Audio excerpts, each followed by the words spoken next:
Well, at least it's not boring.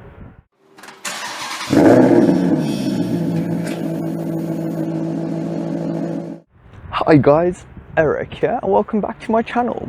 Today we will be having a look at this brand new Hyundai Creta 1.5 Premium.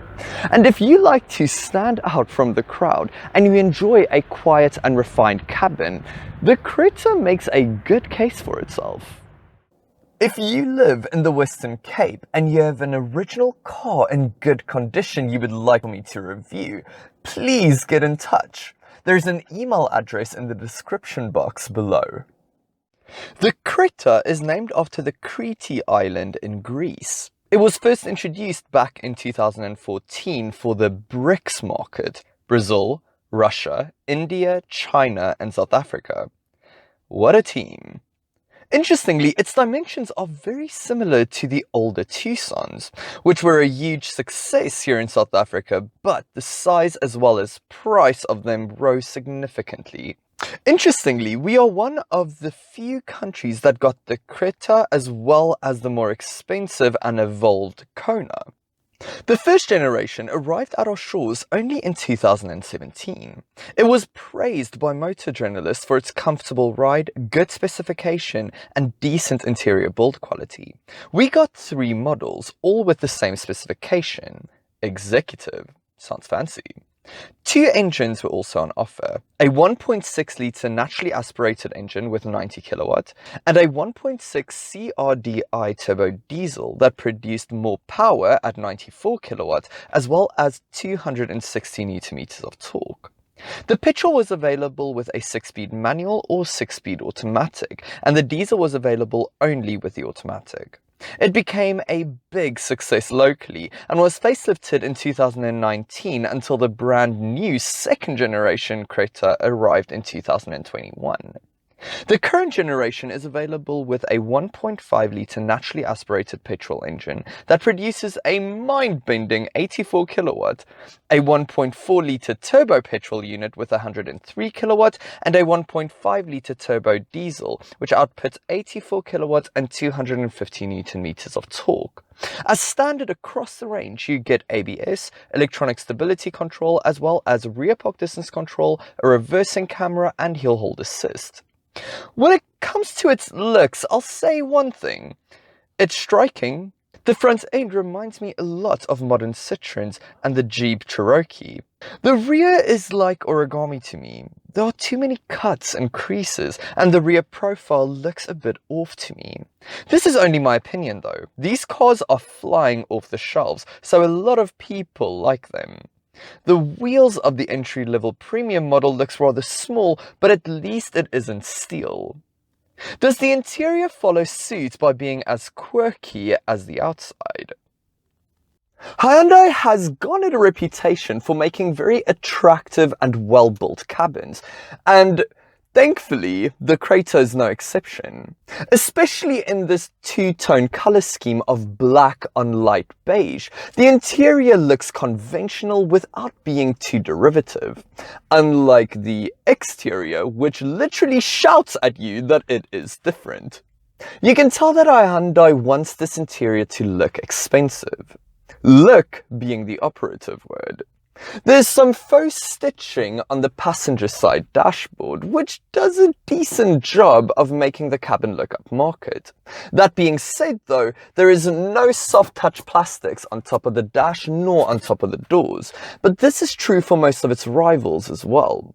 Speaking of doors, this door panel looks great. It is full of swoops and curves, much like the exterior. It is amazing what 2 different colors of plastics can do. These light beige plastics, along with the funky speaker cover, do a great job of keeping the door from looking dreary. It also carries a decent amount of weight to it. This adds to the idea that the Creta is an upmarket vehicle. Sadly though, there are some other factors that detract from this notion, one of which is this unpainted black plastic door handle. But I can forgive it for that. What I can't and won't forgive it for is this hard, scratchy piece of plastic that wishes to grow up as an armrest. No, it simply won't do. Thankfully, it does come equipped with a decent sized door pocket and a coin compartment that is integrated into the door's grab handle. This steering wheel looks awesome in my opinion. It reminds me of those steering wheels you find in older Genesis models. It looks hyper modern as well as elegant. Now this is the entry-level premium version, which I find quite ironic. So the rim isn't wrapped in leather, but there is very neat silver accents on the lower two spokes. The buttons for the standard fit cruise control as well as the audio buttons offer great feedback and resistance, and the stalks feel premium to use and they are very clearly labelled. The dials look a bit small, but they are easy to read and they look rather attractive. They remind me a bit of dials you would find in much older American cars, especially with the corrugated plastic in the middle. They are backlit in a cool white color and finished in silver surrounds. In between the two analog dials, you will find the monocolor LCD driver's information display. The exact same system you will find in the cheaper Hyundai Venue as well as the Kia Seltos and Sonnet. Part sharing is obviously still in excellent health. It communicates trip information as well as a tire pressure monitor and vehicle settings. The infotainment system offers crisp and clear graphics. It is very responsive to my touch and it is quick to load different menus. It even comes well equipped with Bluetooth audio, USB input, Apple CarPlay as well as Android Auto. The shortcut buttons that control the infotainment system though, yeesh. Seriously though, they belong on a toy. On the other hand, these air vents look fantastic. They remind me of 50s Americana, much like the dials I mentioned before.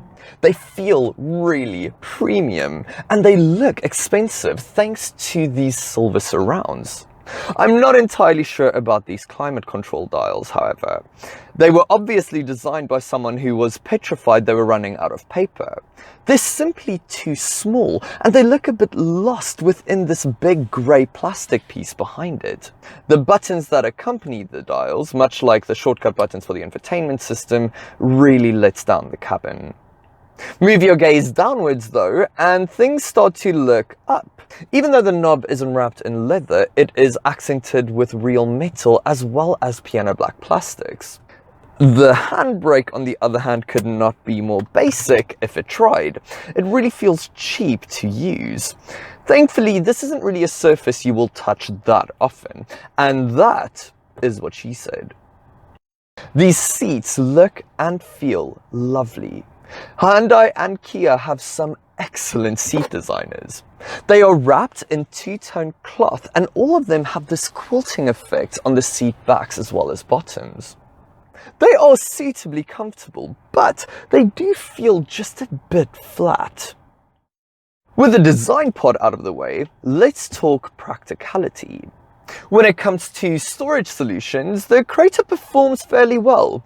You get a big, if undampened, glove box, a huge tray-like area in front of the gear lever that doubles as a wireless charger in upper spec models, two wide and deep cup holders, as well as a decent size underneath the center armrest. Incidentally, the center armrest is extremely well dampened. Get in the back and you won't feel too shortchanged either.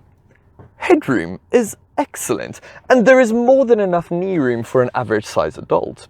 You can also slide your feet underneath the front seat for extra comfort. The rear bench has the same design language as the seats in front and it is raised slightly so you get a great view out. You even get your own climate vents, which is a fantastic addition, especially for our hot climate. Storage is excellent too. You get two decently sized cup holders within the center armrest, which, by the way, yay. and an open compartment underneath the aforementioned air vents. And you needn't worry too much that things would just slide out as soon as the driver accelerates, because the compartment is placed at a rather steep angle. Small door pockets as well as storage pockets behind each front seat completes this impressive package.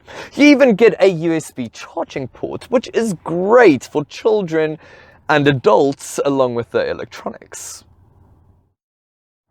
The boot is a great size of 433 litres.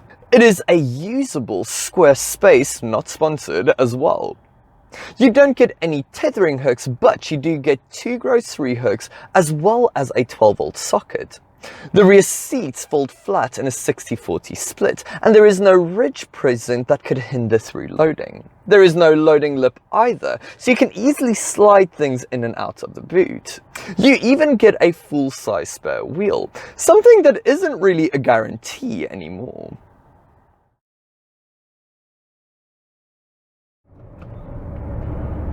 Well, to sum up, it is really impressive, more so than the cabin in my opinion. Driving the Creta around town is no more difficult than any other car on the road. It's even better thanks to a high driving position and decent all-round visibility. The steering is light, the brakes progressive, and the clutch pedal is really easy to depress, much like most of the world lately. I also thoroughly enjoy the 6-speed gearbox. It isn't exactly a sports car, but it offers short and direct throws, and I enjoy using it. You also get a reversing camera with rear park distance control, so parking won't be an issue either.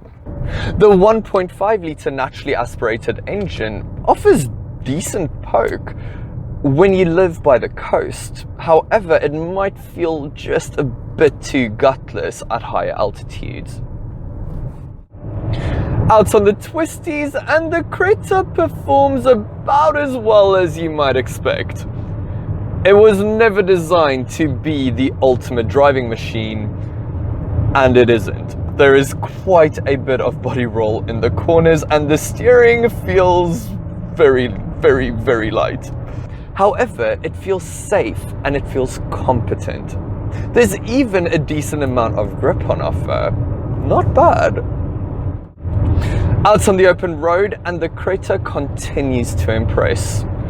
It is so quiet in here. There is very little road noise or tire roar entering the cabin. The suspension is also really comfortable, and with the comfortable seats, it makes a very competent long-distance cruiser. The 1.5 litre engine does provide enough poke to keep up with traffic, but overtaking does require a bit of forward planning.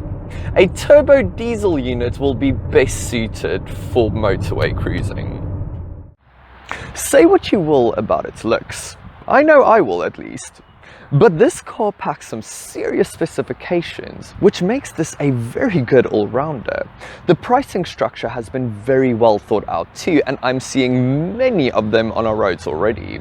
Well done, Hyundai. Thank you so much for watching another one of my reviews. If you enjoyed the video, please remember to give it a thumbs up. And if you haven't already, remember to subscribe to my channel and get notified about my latest videos. I have loads more very exciting things coming up for you guys, so stay tuned.